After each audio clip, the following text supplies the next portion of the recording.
الحمد للہ رب العالمین والصلاة والسلام علی سید المرسلین اما بعد فاعوذ باللہ من الشیطان الرجیم بسم اللہ الرحمن الرحیم. پڑھیے الصلاة والسلام علیک یا رسول اللہ وعلی آلک واصحابک یا حبیب اللہ. الصلاة والسلام علیک یا نبی اللہ وعلی آلک واصحابک یا نور اللہ. درود پاک پڑھنے کے بے شمار فضائل و برکات ہیں. بہت ساری احادیث فضائل درود میں ملتی ہیں. ایک بڑی مشہور حدیث ہے، نبی پاک علیہ السلام فرماتے ہیں، جس کا مضمون ہے کہ جو کوئی شخص مجھ پر ایک بار درود پاک پڑھے اس کے نامہ اعمال میں 10 نیکیاں لکھ دی جاتی ہیں اور اس کے 10 گناہ معاف کر دیے جائیں گے اور اس کے 10 درجات بلند کیے جائیں گے. بڑی مشہور حدیث ہے، کئی بار سنی ہے، مگر میں اس کا ایک ایکسپیکٹ بیان کرنا چاہتا ہوں، اس کا ایک اور پس منظر بیان کرنا چاہتا ہوں. یہ جو 10 نیکیاں بڑھنا ہے اور 10 گناہوں کا کم ہونا ہے، اٹس ناٹ آرڈنری ریوارڈ. یہ کوئی چھوٹی بات نہیں ہے. اس کو پہلے سمجھنا ہوگا قرآن پاک سے کہ نیکی اور گناہ یہ دونوں کس قدر ہماری لائف میں امپورٹنٹ رول پلے کر سکتے ہیں.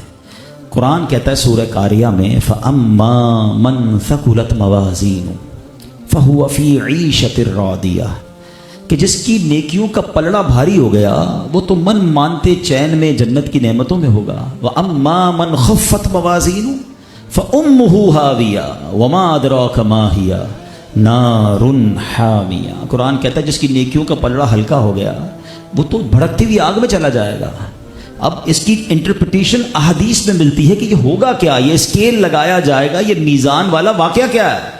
تو نبی پاک فرماتے ہیں ایسا بھی ہوگا کہ کسی شخص کی ایک نیکی کم پڑ جائے گی یا کسی کا ایک گناہ زیادہ ہوگا اور وہ مارا مارا پھرے گا، اپنی ماں کے پاس جائے گا، والد کے پاس جائے گا، دوستوں کے پاس جائے گا کہ یا تو نیکی دے دو یا گناہ لے لو.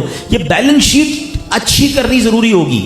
آج دنیا میں ہم لوگ کہتے ہیں نا کسی کی بیلنس شیٹ آؤٹ ہو جائے کہ یار اس کے لینے کم ہیں اور دینے زیادہ ہیں، یہ تو ڈیفالٹر ہو گیا ہے.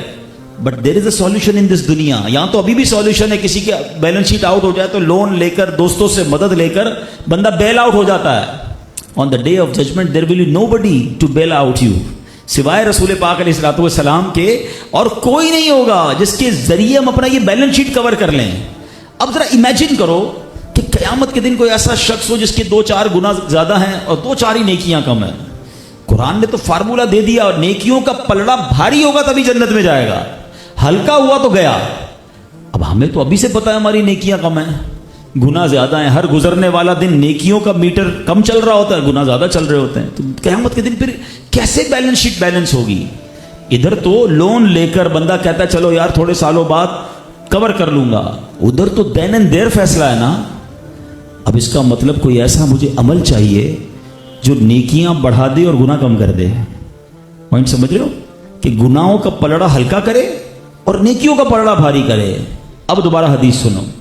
میرے آقا فرماتے جو ایک بار درود پاک پڑھتا ہے اس کے نامہ اعمال میں 10 نیکیاں لکھی جاتی ہیں، 10 گناہ کم کر دیے جاتے ہیں. اٹ مینز میزان عمل کا جو بیلنس ہے نا، اگر میں درود پاک کو پکڑ لوں اور اس کو کثرت سے پڑھنا شروع کر دوں تو جو غلطیاں ہو گئی ہیں میرے رب کی رحمت سے وہ گناہ کم ہوتے جائیں گے، نیکیوں کا پلڑا بھاری ہوتا چلا جائے گا. تو اللہ کرے کہ یہ بات ہمیں سمجھ آ جائے کہ درود پاک کس قدر کمال کا وظیفہ ہے. تو فضول باتوں سے بچیے اور جتنا ہو سکے کثرت سے درود پاک پڑھیے. ہمارا موبائل فون، ہمارے سوشل میڈیا ایکٹیویٹیز، ہماری دوستوں کی گیدرنگ بہت سارا دن کا ٹائم ہم سے لے جاتی ہے.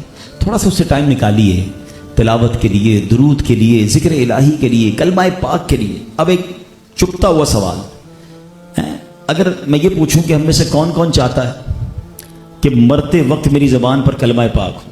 سبھی چاہتے ہیں آخری زبان پر آخری جملہ کلمہ پاک. آج کتنی بار کلمہ پاک پڑھا ہے؟ پورے ہفتے میں کتنی بار پڑھا ہے؟